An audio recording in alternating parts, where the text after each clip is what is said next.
From family home to old age home. Right now, somewhere in your city, an elderly parent is sitting by a window waiting for a phone call that will not come today. They were not placed there by strangers. They were placed there by the people who once called them the most important person in their lives, carefully, with every good intention, after a decision made in a WhatsApp group chat while someone was eating lunch. This is not a story about bad children. It is a story about a world that changed faster than families could follow, and the silence that filled the gap. The decision to move a parent into an old age home almost never happens in a single conversation. Research published in The Gerontologist found that in over 70% of cases, the final decision was made by one child, usually the one living closest, while other siblings either agreed passively or were informed after the fact. There is no legal proceeding, no family meeting. A message is sent. A few people reply. A date is set. And then everyone gets back to their lives, carrying something they will never fully put down. The sociologist Arlie Hochschild called this the emotional labor transfer, when the care a family cannot provide is outsourced, not because love shrinks, but because the structure of modern life makes sustained daily caregiving functionally impossible for most working adults. The numbers confirm how massive this transfer has become. The global elderly care industry was valued at approximately $1.9 trillion in 2023 and is projected to exceed $3.5 trillion by 2032.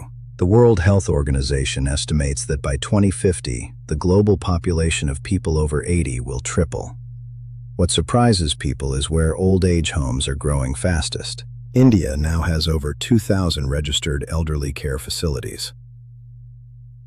China, where Confucian ethics have historically made elder abandonment deeply taboo, has seen its old age home population rise by over 50% in the last decade. This is not a Western problem.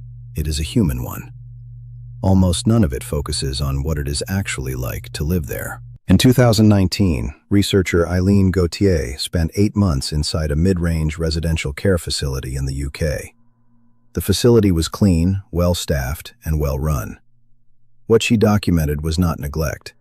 It was something harder to name: the disappearance of consequence. Residents who had spent decades as parents, teachers, workers, people whose presence in a room changed it, found that inside the facility their preferences about when to eat, when to sleep, and who to speak to were now mediated by schedules and staff rotations. One resident, a retired school headmistress, told her, "The worst part is not the loneliness. The worst part is that nothing I decide changes anything."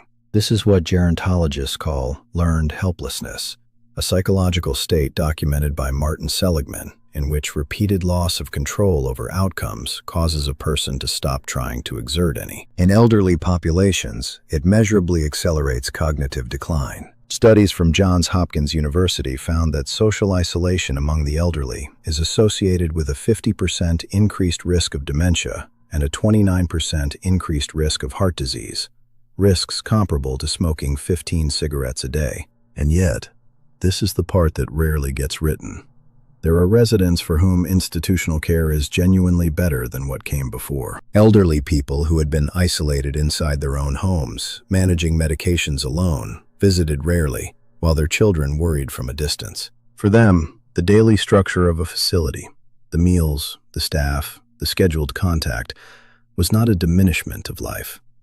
It was a restoration of it. A nurse interviewed for a 2021 BBC documentary said, "People think the choice is between family care and institutional care. They don't realize that for many of our residents, the real choice was between here and being completely alone." Both realities are true. They live side by side inside every old age home on Earth. The single greatest predictor of emotional well-being among nursing home residents was not facility quality, not medical care, not activity programming. It was whether their family visited, not how often, whether at all. Here is a number that almost never appears in conversations about elder care. 40 to 70% of family caregivers meet the clinical criteria for depression. The American Psychological Association describes caregiver burnout as physical, emotional, and mental exhaustion, accompanied by resentment, irritability, and emotional withdrawal toward the very person being cared for. This is the thing that is almost never spoken aloud.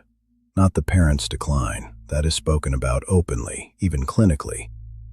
What is not spoken about is the moment a child realizes they are beginning to feel anger toward a parent they love, or relief, or a terrible, shameful absence of feeling. The guilt that follows the placement decision is not primarily about the act itself. It is about what the act reveals, that the child had a limit, that they could not sustain indefinite care. And in cultures where filial love is presented as unconditional, having a limit feels like moral failure. It is not. It is evidence of being human. Research published in the Journal of Aging and Health documents what is called chronic anticipatory grief, a prolonged emotional suspension in which adult children are neither fully present in their own lives nor fully attending to their parent. Waiting for a death that has not come, while mourning a relationship that has already changed. Now here is the deeper question. Why do families reach this point at all? Every culture has the same story. In South Asia, the joint family, 3 generations under one roof. In East Asia, Confucian filial piety, the moral duty of children to serve their parents. In the Arab world, the Quranic injunction to honor parents so completely that you may not even say, "Uff," a sigh of impatience, in their presence. These are not myths. They are values that structured human civilization for millennia.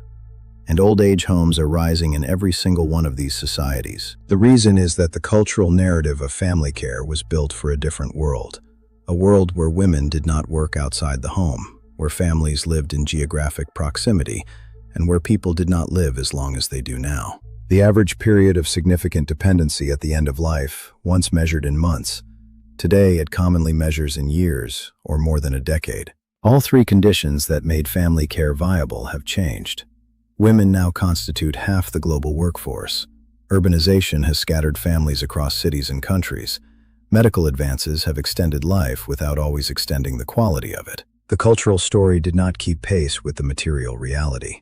And in that gap, between the promise of how we say we will care for our elders and the reality of how we structurally can, old age homes have quietly, rapidly filled the space. This is not a failure of values.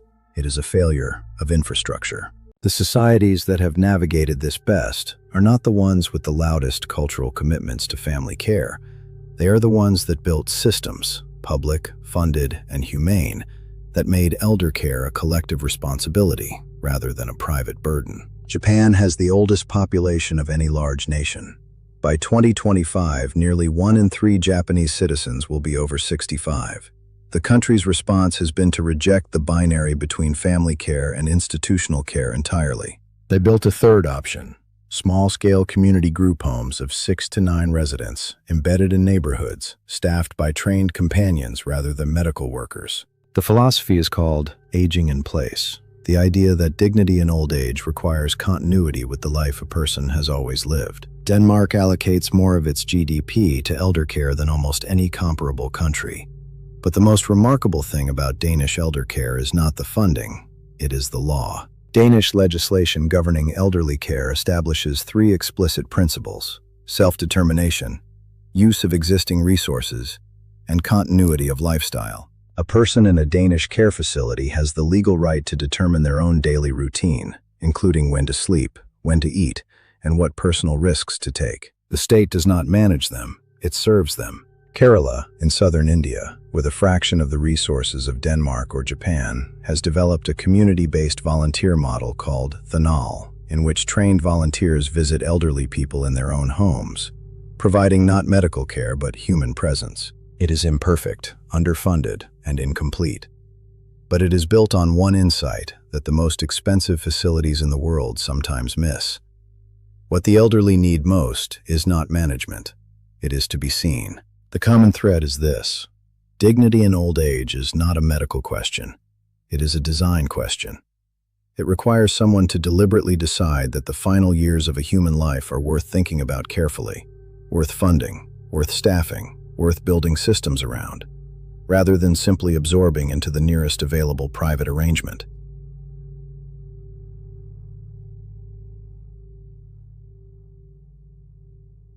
Here's the conversation most families never have, not because they do not care, but because they do not know how to begin it. Not, What will we do when the time comes? Because by the time that sentence is being said, the time has usually already come. But this, what kind of old age do you want? What would make you feel, right to the very end, that your life was still yours? Most parents have never been asked. Most children have never asked. And so when the crisis arrives, a fall, a diagnosis, a moment when the daily math of care no longer adds up, the decisions are made in emergency, without a map, and with guilt that will not leave for years. The research is consistent on what the elderly need. They need autonomy. They need purpose. They need to know that the people they love have not simply managed them from a distance, but have truly seen them.